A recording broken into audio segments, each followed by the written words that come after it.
अस्सलाम वालेकुम। Talent news क्यों बंद हुआ?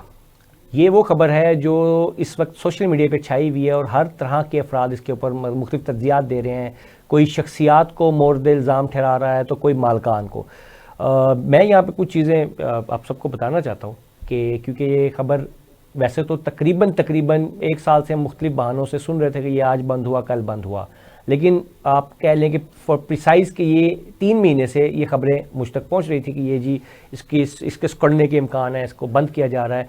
तकरीबन 4 सवा 4 महीने पहले मैंने एक पोस्ट की थी जब इनके कुछ फ्लैगशिप प्रोग्राम भी बंद हुए थे, जिनमें रऊफ क्लासा साहब का प्रोग्राम भी था, और तकरीबन उसके कुछ दिन बाद कुछ 70 के करीब लोग भी निकाले गए थे। तो ये जब मैंने खबर दी तो उस वक्त बहुत सारे दोस्तों ने काफ़ी बुरा मनाया, और जब दी थी, जब ये इम्प्लीमेंट नहीं हुआ था, उसके बाद वो इम्प्लीमेंट हुआ और वो शोज़ बंद भी हुए, सारा कुछ हुआ। तब भी मैंने बताया कुछ दोस्तों को कि ये सुखड़ने जा रहा है, ये डिजिटल की तरफ चला जाएगा। तो उनका मानना कुछ और था कि नहीं, ये ऊपर की तरफ जा रहा है, ये ट्रेंडिंग में है, ये सब कुछ है, इसमें सैलरीज भी मिल रही हैं, सारा कुछ हो रहा है, तो ये बेहतरी की तरफ जाएगा। आज से कुछ दिन पहले 2 मार्च को मैंने ये पोस्ट लगाई और उस दिन मैं आपको बता रहा हूँ, मैं आज आपको बता रहा हूँ कि वो बिल्कुल हतमी थी, जिसमें तकरीबन 7 दिन का टाइम के साथ मैं लिखना चाह रहा था, लेकिन एक होता है, हर कोई बंदा करता है, तो मैंने वो टाइम फ्रेम नहीं दिया। उस दिन यानी कि 2 मार्च को मालकान ने इसका हतमी ऐलान कर दिया था कि या तो इसको बेच दें लाइसेंस को, जो कि उनको बताया गया था कि एक पार्टी बड़ी इंटरेस्टेड उनके साथ चल रही है, और बताने वाले भी वो साहब थे जिनकी वजह से ये चैनल बंद हुआ, एक्चुअल में जिनकी वजह से बंद हुआ है। तो यूसुफ बेग मिर्ज़ा साहब ने उनको बता रखा था कि ये बंद होने, ये हम बेचने वाले हैं और बड़ी अच्छी बातचीत चल रही है, तो हम इसको ट्रांसफ़र कर देंगे।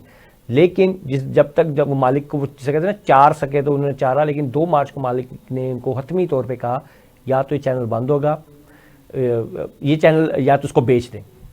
खैर उन्होंने 2 या 3 दिन का टाइम मांगा। वो कराची गए कि जी मैं पार्टी से हतमी बात करता हूँ, पहले इस्लामाबाद गए, फिर वो कराची गए, और शर्जील मेमन का नाम लिया जा रहा था कि जी वो इंटरेस्टेड हैं, और उस हवाले से कुछ दिन बाद मीडिया में खबरें भी फैलाई गई कि जी वो उनके साथ बातचीत फाइनल हो रही है। जबकि शर्जील मेमन जो 2 मार्च के बाद आने वाली पीर थी, 5 को थी, गालबन 4 को या 5 को पीर थी, उस दिन ही वो पीर मंगल को उन्होंने एक इनकार कर दिया, इनका कोई जो गैप फिल ना हो सका, और उन्होंने मना कर दिया कि आप हम ये इसको नहीं खरीद सकते, हम यानी ये डील नहीं मिचोड़ सकती। उसके बाद कुछ दिन मुख्तलिफ तरीक़ों से चलाए गए। रमज़ान ट्रांसमिशन का कहा गया मालकान को कि हम आपको रमज़ान ट्रांसमिशन हमें चलाने की इजाज़त दीजिए, बजट दिया जाए, तो हम इसमें से आपको 1.5 करोड़ रुपया अर्न करके दे सकते हैं, जिस पे मालिक मज़ीद भड़का। और उस दिन यूँ समझ लें कि गेट को पहला ताला उसी दिन लगा जिस दिन उनको यूसुफ बेग मिर्ज़ा ने 1.5 करोड़ की ऑफ़र कराई, क्योंकि बदकिस्मती से अब तक बिज़नेस करने में बुरी तरह नाकाम थे। ना सरकारी ऐड मिल रहे थे प्रॉपर, ना ही प्राइवेट ऐड लाने में ये ना कामयाब हुए थे। और जो एक ज़राए के मुताबिक एक चीज़ थी कि पूरे इलेक्शन में ये सिर्फ 25 लाख का बिज़नेस जनरेट कर सके थे, जो कि बहुत ही ज़्यादा ख़तरनाक कह सकते हैं या शर्मनाक कह सकते हैं। ये बात थी, असल वजह यहाँ से शुरू हुई। मालकान का ये कहना था कि अगर तो ये बजट उनका एक बजट था, उनका सेट बजट था, वो उसको अगर 1 करोड़ से नीचे रखते बजट स्लैब को, तो वो ये चैनल किसी न किसी तरह चलता ही रहता। लेकिन शुरू में जब ये लॉन्चिंग हुआ तो 3 करोड़ का कह के 7 करोड़ पे ले जाया गया बजट, फिर उसको 5 पे लाया गया। फिर जब मालकान ने बड़ा जोर डाला तो कुछ अरसे से ये बजट 3-3.25 करोड़ पे चल रहा था, जो कि मालकान की कैपेसिटी से बाहर था। अगर ये थोड़ी सी दानिशमंदी की जाती है, यानी कि सैलरीज़ में कट, या खुद रज़ाकाराना तौर पे सैलरीज़ में जो बड़े बड़े दोस्त बैठे हुए थे, उसमें अच्छी खासी मिलियन प्लस वाले तकरीबन दर्जन भर अफराद उसमें बैठे हुए थे, और कई मिलियन वाले भी इसमें मौजूद थे। तो अगर वो अपने सैलरीज़ को थोड़ा सा सरेंडर करते तो ये किसी न किसी तरह इसकी सूरत निकल आती चलाने की। तो मीडिया पे एक दफ़ा शोर उठेगा, एहतजाज होगा, लेकिन बहरहाल मैं समझता हूँ कि हमारे माजी की मौजूद है यहाँ पे कि जब चैनल्स बंद हो जाते हैं तो वो वापस मुश्किल ही होता है कि उसको दोबारा लाया जाए। और अमूमी तौर पे जो नज़ला गिरता है वो जो वर्कर हैं, जो मैं हूँ और जो आप हैं, उनके ऊपर गिरता है। मैं भी 2 दफ़ा इसी तरह का शिकार हो चुका हूँ और आज तक हमें वाजबात भी नहीं मिले। बहरहाल टैलेंट ने कहना है कि वो वाजबात देंगे और मामलात को वो आगे बढ़ाएंगे।